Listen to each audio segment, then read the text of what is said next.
하나님의 말씀은 창세기 41장 46절에서 57절 말씀입니다.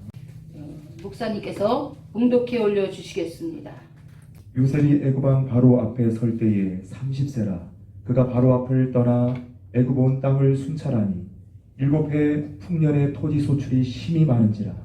요셉이 애굽 땅에 있는 그 7년 공물을 거두어 각 성에 저장하되 각 성읍 주위의 밭에 곡물을 그 성읍 중에 쌓아둠에 쌓아둔 곡식이 바다 모래같이 힘이 많아 세기를 그쳤으니 그 수가 한이 없음이었더라. 흉년이 들기 전에 요셉에게 두 아들이 나되 곧 온의 제사장 보디베라의 딸 아스나세 그에게서 낳은지라. 요셉이 그의 장남의 이름을 므낫세라 하였으니 하나님이 내게 내 모든 고난과 내 아버지의 온 집 일을 잊어버리게 하셨다 하며 차남의 이름을 에브라임이라 하였으니 하나님이 나를 내가 수고한 땅에서 번성하게 하셨다 함이었더라. 애굽 땅에 7해 풍년이 그치고 요셉의 말과 같이 7해 흉년이 들기 시작하매 각국에는 기근이 있으나 애굽 온 땅에는 먹을 것이 있더니 애굽 온 땅이 굶주림에 백성이 바로에게 부르짖어 양식을 구하는지라. 바로가 애굽 모든 백성에게 이르되 요셉에게 가서 그가 너희에게 이르는 대로 하라 하니라. 온 지면에 기근이 있음에 요셉이 모든 창고를 열고 애굽 백성에게 팔세. 애굽 땅에 기근이 심하며 각국 백성도 양식을 사려고 애굽으로 들어와 요셉에게 이르렀으니 기근이 온 세상에 심함이었더라. 아멘. 아멘. 한란이 온다, 대비하라 라는 제목으로 하나님의 말씀을 전하겠습니다. 저를 하늘 보좌로 하나님께서 부르셔서 한란이 온다고 하나님께서 말씀을 하시며 전하라 하셨습니다. 오늘 본문을 보면 하나님께서 요셉을 일찍이 택하셔서 애굽 땅으로 보내셨습니다. 그리고 애굽의 총리가 되게 하셨습니다. 그 땅에 대기근이 올 것을 대비하여 준비하셨습니다. 그리고 7년 기근의 대환란이 왔을 때 무사히 살아갈 수 있게 하셨습니다. 이는 하나님께서 요셉에게 꿈을 통하여 미래의 일을 가르쳐 주셨기 때문입니다. 그러나 형제들에게 배반당하는 일과 보디발의 아내의 모함으로 인하여 감옥에 갇혀 사는 시련을 겪게 되었습니다. 요셉은 감옥 속에서도 하나님이 함께 하심으로 그가 하는 모든 일에 막힘이 없었습니다. 그곳에서 만난 관원장들을 통하여 하나님의 은혜로 바로왕의 꿈을 해석하는 이를 계기로 애굽의 총리가 될 수 있었습니다. 그리고 7년 대기근의 환란이 애굽뿐만 아니라 세계적인 기근으로까지 확장되었을 때에 미리 준비한 양식으로 애굽의 백성들과 자신의 가족들과 주변 나라들뿐만 아니라 세계 민족을 먹여 살렸고 그 곡식을 팔아서 많은 땅도 구입하여 애굽 나라를 오히려 부강하게 만들었습니다. 이와 같이 하나님이 준비시켰던 하나님의 사람 요셉은 그의 조상 아브라함에게 약속하신 축복의 열매이며 야곱을 축복하신다는 하나님의 약속의 성취였습니다.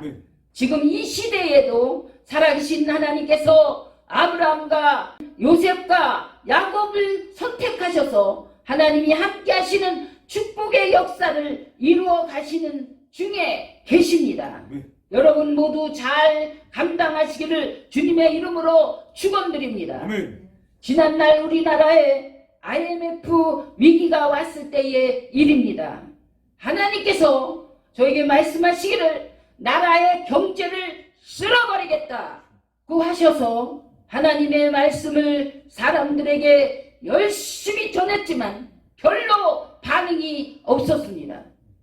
나라의 큰 위기 앞에 하나님 앞에 간절히 기도하였더니 하나님께서 말씀하시기를 이 나라가 이스라엘 나라 역사와 같다고 하셨습니다.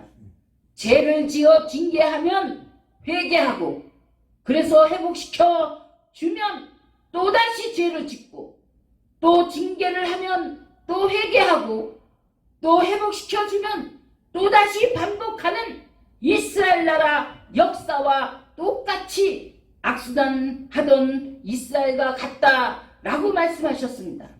너무나 실망스러웠습니다. 결국 나라의 IMF로 인하여 하나님의 징계가 왔습니다. 나라와 민족의 대환란 앞에 저를 비롯한 모두가 피할 길이 없었습니다. 그때 다니엘서 9장을 성령께서 깨닫게 하셔서 다니엘의 기도를 하게 하셨습니다.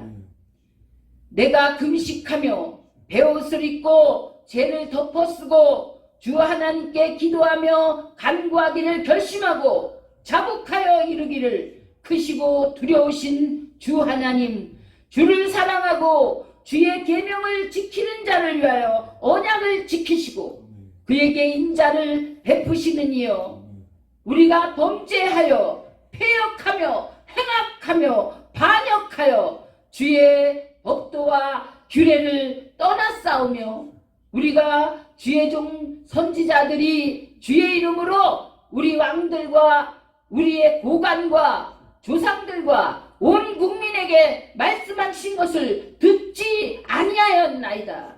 그러므로 여호와께서 이 재앙을 우리에게 내리게 하였나이다. 주여 들으소서, 주여 용서하소서, 주여 귀를 기울이시고 행하소서, 지체하지 마옵소서.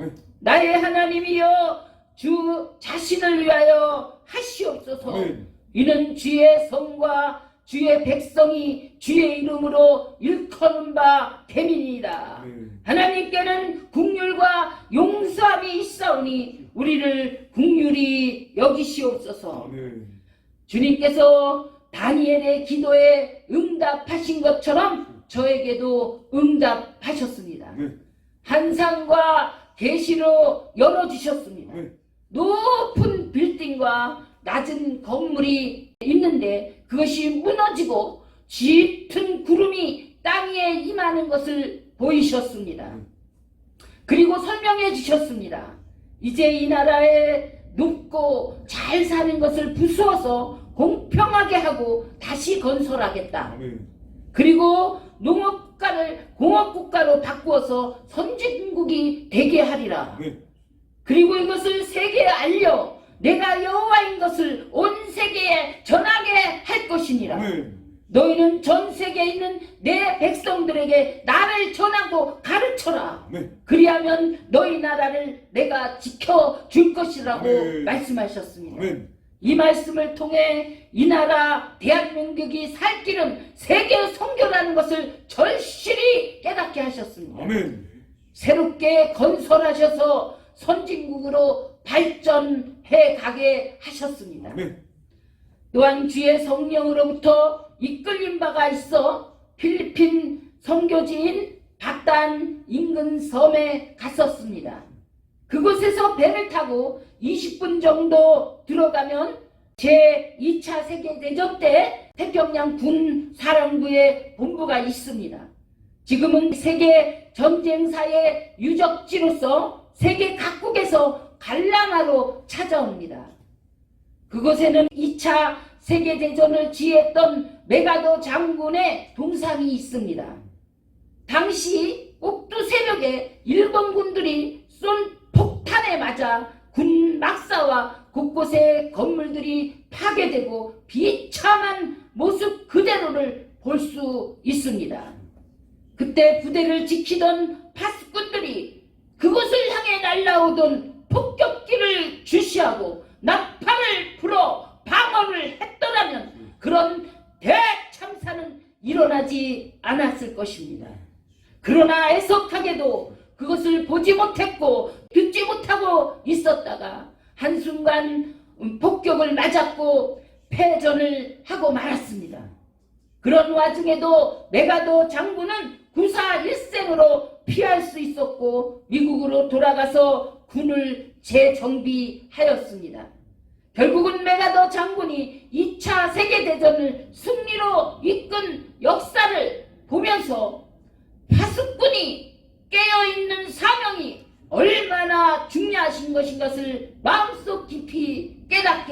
하셨습니다. 아멘. 이제 저와 여러분, 하나님께서 환난이 온다고 하시는 이 말씀을 하실 때 요셉처럼 준비해야 할 것을 잘 준비해야 할 것입니다. 아멘. 또한 다니엘처럼 기도해야 할 것입니다. 아멘. 지금은 모두가 깨어서 기도하며 네. 파수꾼의 사명을 잘 감당해야 할 때입니다. 아멘. 요한계시록 7장 14절을 보면 전 세계적으로 큰 환난이 올 것이라고 말씀하고 있습니다. 거기에서 오직 어린 양 예수의 피에 그것을 씻어 쉬게 된 자들은 큰 환난에서 나오는 자들이 될 것이다 라고 말씀하셨습니다. 아멘. 또한 계시록 3장 10절에서 내가 나의 인내의 말씀을 지켰은즉 내가 또한 너를 지켜 시험의 때를 면하게 하리니 아멘. 이는 장차 온 세상에 임하여 땅에 거하는 자들을 시험할 때라 라고 말씀하시며 땅의 시험을 면하게 하겠다라고 말씀하고 있습니다. 아멘. 이와 같이 예수 그리스도의 하나님의 말씀을 듣고 깨닫고 또한 이제 깨어 있으며 아멘. 잘 지키는 자들이 되어 진정한 최후 승리자들이 다 되시기를 주 예수 그리스도의 이름으로 축원드립니다. 아멘. 기도드리겠습니다. 천지의 대주제 되신 하나님, 환난이 온다고 말씀하시기에 전파하게 하시는 하나님께 감사를 드립니다. 아멘. 오늘의 말씀처럼 깨어있어 요셉처럼 준비할 수 있게 하시고 전 세계적으로 오는 대환난 속에서 오직 예수 그리스도 십자가 앞에 더 가까이 나아가 하나님의 품에 안길 수 있는 주의 백성들이 되게 하여 주시옵소서. 성령께서 주의 백성들에게 들을 수 있는 길을 열어 주셔서 하나님의 말씀을 소홀히 하는 어리석은 백성들이 되지 않도록 행하여 주시기를 예수 그리스도의 이름으로 기도 올렸사옵나이다. 아멘. 아멘.